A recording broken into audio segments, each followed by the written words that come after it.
ಎಲ್ಲರಿಗೂ ನಮಸ್ಕಾರ. ಶಾಕ್ಯ ಕ್ರಿಯೇಷನ್ಸ್ಗೆ ಸ್ವಾಗತ. ಈ ದಿನ ಒಂದು ಹಾಸ್ಯ ಕಥೆಯನ್ನು ಹೇಳುತ್ತೇನೆ. ಒಂದು ಸುಂದರವಾದ ಹಳ್ಳಿ. ಅಲ್ಲಿ ನದಿ, ಕಾಡು ಎಲ್ಲವೂ ಇತ್ತು. ಇಲ್ಲಿಯ ಜನರ ಜೀವನ ಶೈಲಿ ಕಾಡಿಗೆ ಹೋಗಿ ಕಟ್ಟಿಗೆಯನ್ನು ತಂದು ಮಾರಾಟ ಮಾಡಿ ಅದರಿಂದ ಬಂದ ಹಣದಲ್ಲಿ ಜೀವನವನ್ನು ನಡೆಸುವುದು. ಈ ಗ್ರಾಮದಲ್ಲಿ ತಂದೆ ಮಗ ಇಬ್ಬರು ಕಾಡಿಗೆ ಹೋಗುತ್ತಿರುತ್ತಾರೆ. ಮಗ ಅಪ್ಪನನ್ನು ಕೇಳುತ್ತಾನೆ, ಅಪ್ಪ, ನಾವು ಪ್ರತಿದಿನ ಕಾಡಿಗೆ ಏಕೆ ಹೋಗುತ್ತೇವೆ ಎಂದು. ಆಗ ಅಪ್ಪ ಮಗನಿಗೆ ಹೇಳುತ್ತಾನೆ, ನಾವು ಕಾಡಿನಲ್ಲಿ ಸೌದೆಯನ್ನು ತಂದು ಅದನ್ನು ಮಾರಾಟ ಮಾಡಿದರೆ ಮಾತ್ರ ನಮಗೆ ಊಟ ಸಿಗುತ್ತದೆ ಕಣಪ್ಪ, ಹಾಗಾಗಿ ಕಾಡಿಗೆ ಹೋಗುತ್ತೇವೆ. ನಡಿ, ಈ ದಿನ ನಾವಿಬ್ಬರು ಕಾಡಿಗೆ ಹೋಗೋಣ ಎಂದು ಹೇಳುತ್ತಾನೆ.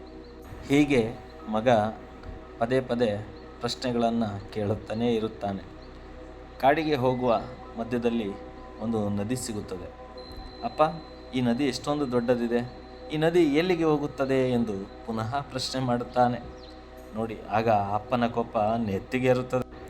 ಆಗ ಅಪ್ಪ ಕೋಪಗೊಂಡು, ನಿಮ್ಮವ್ವನ ಕೋಣೆಗೆ ಹೋಗುತ್ತದೆ, ನಡಿ ಮೊದಲು ಸೌದೆಯನ್ನು ತರೋಣ ಎಂದು ಗದರುತ್ತಾನೆ. ನಂತರ ಅಪ್ಪ ಮಗ ಇಬ್ಬರು ಸೌದೆಯನ್ನು ತಲೆಯ ಮೇಲೆ ಹೊತ್ತು ದಾರಿಯಲ್ಲಿ ನಡೆದು ಹೋಗುತ್ತಿರುತ್ತಾರೆ. ಮುಂದೆ ಸಾಗುವ ಸಂದರ್ಭದಲ್ಲಿ ಅಪ್ಪ ಮುಂದೆ ಹೋಗಿರುತ್ತಾನೆ, ಮಗ ಹಿಂದೆ ಉಳಿದುಕೊಳ್ಳುತ್ತಾನೆ. ನಂತರ ಅವನನ್ನು ತಿರುಗಿ ನೋಡಿದಾಗ ಮಗನ ತಲೆಯ ಮೇಲೆ ಸೌದೆ ಇರುವುದಿಲ್ಲ. ಆಗ ಅಪ್ಪ ಕೋಪಗೊಂಡು ಮಗನನ್ನು ಪ್ರಶ್ನಿಸುತ್ತಾನೆ, ಎಲ್ಲಿ ನಾನು ಕೊಟ್ಟಂತಹ ಕಟ್ಟಿಗೆ ನಿನ್ನ ತಲೆಯ ಮೇಲಿತ್ತಲ್ಲ, ಏನು ಮಾಡಿದೆ, ಎಲ್ಲಿ ಕಟ್ಟಿಗೆ ಎಂದು ಗದರಿಸುತ್ತಾನೆ. ಆಗ ಮಗ ಒಳ್ಳೆಯ ಉತ್ತರವನ್ನು ನೀಡುತ್ತಾನೆ. ನೋಡಿ, ಏನೆಂದು ಉತ್ತರ ನೀಡಿದೆ ಗೊತ್ತೇ? ಅಪ್ಪ, ನೀನೇ ಹೇಳಿದಲ್ಲ, ಹಾಗಾಗಿ ಅದನ್ನೇ ಮಾಡಿದೆ. ಏನು ಮಾಡಿದೆ? ಅಪ್ಪ, ನದಿಯ ದಂಡೆಯ ಪಕ್ಕದಲ್ಲಿ ಹೋಗ್ಬೇಕಾದ್ರೆ ನದಿ ಒಳಗಡೆ ಹಾಕ್ಬಿಟ್ಟೆ ಕಣಪ್ಪ ಅಂತ ಹೇಳ್ತಾನೆ. ಅವಾಗ ಕೋಪಗೊಂಡು, ಅಯ್ಯೋ ಪೆದ್ಮುಂಡೆದೆ, ನದಿಗೆ ಯಾಕೋ ಹಾಕ್ತೆ ಅಂತ ಕೇಳ್ತಾನೆ.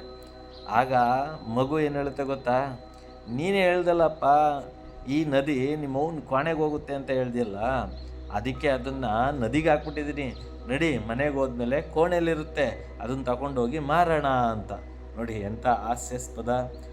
ಇದಕ್ಕೆ ನಗಬೇಕೋ ಅಳಬೇಕೋ ಒಂದೂ ಗೊತ್ತಾಗದೆ ತೆಪ್ಪು ಮೋರೆ ಹಾಕ್ಕೊಂಡು ಮಗನನ್ನು ಬೈದು ಮತ್ತೆ ಮನೆಗೆ ಕರೆದುಕೊಂಡು ಬರುತ್ತಾನೆ. ಹಾಗಾಗಿ ಮಕ್ಕಳಿಗೆ ನಾವು ಯಾವ ರೀತಿ ಪಾಠವನ್ನು ಕಲಿಸ್ಬೇಕು, ಮಕ್ಕಳ ಜೊತೆ ಮಾತನಾಡುವಾಗ ಸಹನೆ ಇರಬೇಕು ಅನ್ನೋದು ಬಹಳ ಮುಖ್ಯ. ಇದು ಈ ಕಥೆಯ ಸಾರಾಂಶ.